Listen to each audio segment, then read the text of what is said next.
Ser o atual técnico da seleção é um problema, pois já se foi aqueles tempos que tínhamos craques de outro nível, e nossas famílias podiam sentar na frente da TV ou ir ao estádio, ver um verdadeiro espetáculo. Dentro do fim desses anos de glória, parece que a fonte foi secando, e nosso plantel de craques foram sumindo. Aparentemente paramos em Neymar, nosso único craque a jogar sozinho sem um jogador protagonista ao seu lado no ataque. E muitos até que falam em não comprometimento do craque, mas os números dizem ao contrário, o cara simplesmente bateu todos os recordes possíveis na seleção. Então será mesmo que é culpa do Neymar? Acho que não, né? Eu sei que é seu sonho ver o Brasil ser hexa. Eu também quero muito que isso aconteça. Eu me lembro como ontem a Copa de 2002, e é claro, eu era muito pequeno, mas parecia que tudo era mágico. Então pensando em mágica e nisso tudo, e se Dorival Júnior pudesse pegar uma máquina do tempo e trazer alguns jogadores da Copa do Mundo de 2002 para a atual convocação, qual seriam esses jogadores? Loucura, não? Parece até uma pergunta óbvia. Eu sei, todo mundo vai dizer, poxa, é muito fácil, ele traria Ronaldinho Gaúcho, Ronaldo, Rivaldo, Roberto Carlos, e sinceramente dá pra trazer o time todo para substituir sem problema. Ainda mais se você for pensar que essa é a nossa seleção atualmente, ainda sem Neymar que está machucado. Para você que tem filho, então deve ser uma tortura dizer para eles que a nossa seleção é a maior do mundo e eles vêm da Copa do Mundo e a gente passar vexames diferentes a cada Copa do Mundo que passa. Então, para nosso Dorival pegar uma máquina do tempo e ir buscar os titulares da Copa de 2002, ficaria muito previsível. Então, para deixar a vida do nosso Dorival mais difícil, ele só vai poder escolher somente os jogadores que foram reserva naquela Copa. Então vamos ver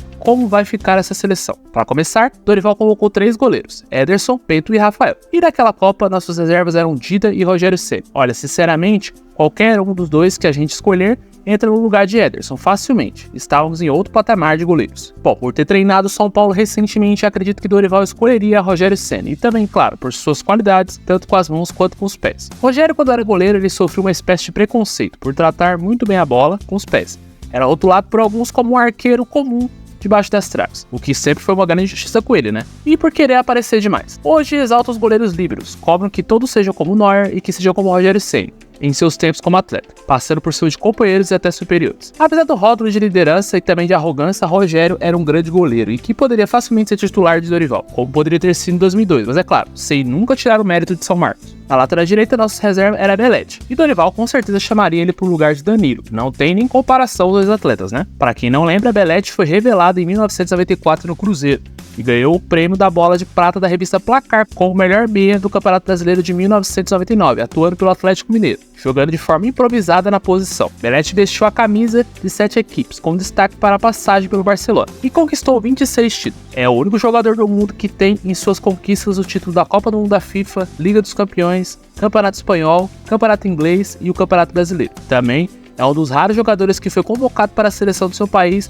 em 2 posições diferentes, como volante em 1995 e como lateral em 2000 até 2005. Belletti era um monstro da lateral direita e mesmo assim foi reserva em 2002. O azar dele foi ter que disputar com o Cafu, né? Agora, na zaga tinha o reserva Anderson Polga. Embora nossa defesa tenha feito uma excelente Copa, os titulares era bem melhor. Então acredito que Dorival não gastaria sua máquina do tempo para trazer zagueiros reservas. Nessa convocação, nossos titulares Marquinhos e Léo Magalhães ou Beraldo estão voando atualmente em suas respectivas equipes. Bom, eu acho que você é da antiga e deve lembrar, mas se não lembra do Anderson Polga, não se sinta culpado, afinal, ele pouco apareceu na Copa de 2002, tanto que depois de 2003, ele nunca mais deixou a camisa da seleção brasileira. Anderson Polga iniciou sua carreira profissional no Grêmio, jogando na posição de volante, mas passou a se destacar quando começou a atuar como zagueiro. Suas boas atuações pelo tricolor levaram a disputar a Copa do Mundo, e depois da Copa foi para o Sport, onde passou 9 anos jogando lá, e depois voltou ao Brasil para jogar no Corinthians em 2012, e chegou até ser campeão mundial, mas depois disso resolveu encerrar a carreira. Na lateral esquerda reserva tínhamos Júnior.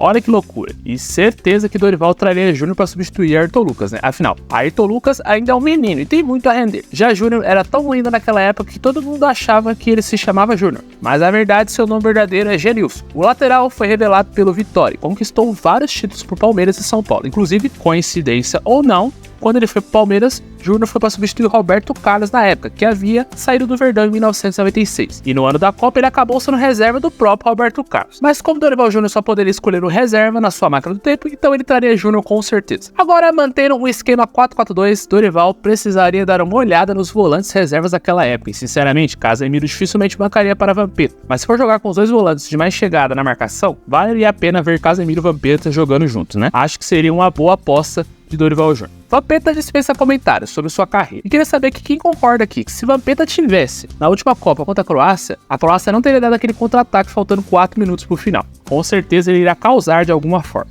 Agora na nossa meia temos Paquetá e Andrés Pereira. Vamos dar uma olhada no que temos lá em 2002. Uau, acho que Dorival colocaria os dois no banco, pois pensem comigo. Isso que Dorival jogaria no 4-4-2, dificilmente ele não colocaria Neymar para jogar como meia de criação. Claro que aqui eu estou considerando que Neymar tivesse sido convocado, né? Afinal, ele estaria na lista se não tivesse machucado. Então vamos colocar ele para nossa seleção ficar um pouquinho mais forte. E todo mundo sabe que com certeza é essa última Copa de Ney, né? E com certeza ele vai jogar com mais experiência e provavelmente Dorival vai utilizar ele mais como meia de criação do que partindo para cima. Ou talvez como centroavante, mas acredito que vai ser como meia mesmo. E vale muito a pena apostar na qualidade de passe dele. Então vendo com esses olhos, Neymar assume a posição de meia. E Dorival vai trazer nada mais nada menos que Kaká para complementar com ele. Sim, Kaká era reserva nessa época, para quem não lembra. Ele era um menino novo e humilde. Desde sempre, Dorival com certeza traria ele. Ainda bem que Kaká era reserva em 2002, hein? Assim podemos trazer ele para nossa seleção aqui.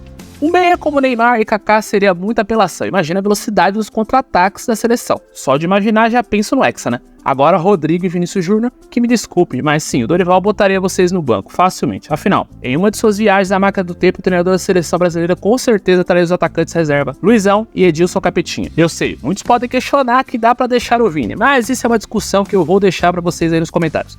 Na seleção de vocês, o Vini fica como titular mesmo? Dorival trazer Edilson e Luizão? Ou ele vai pro banco? Tá certo que em um contra-ataque com o Vinícius Júnior, Kaká e Neymar ficaria muito veloz, mas Edilson também era muito habilidoso. O Luizão era decisivo. E não é à toa que o cara arrebentou em quase todos os times grandes de São Paulo em que jogou muita bola. Bom, acho que nossa seleção ficou prontinha, né? E aí, o que achou? Será que ganharíamos a próxima Copa com uma seleção dessa? Ou você acha que só trazer os reservas da Copa 2002 não seria uma solução? Se quer que eu faça essa comparação com outro ano de Copa do Mundo, deixe nos comentários. E não esquece de se inscrever no canal e deixar aquele like para fortalecer.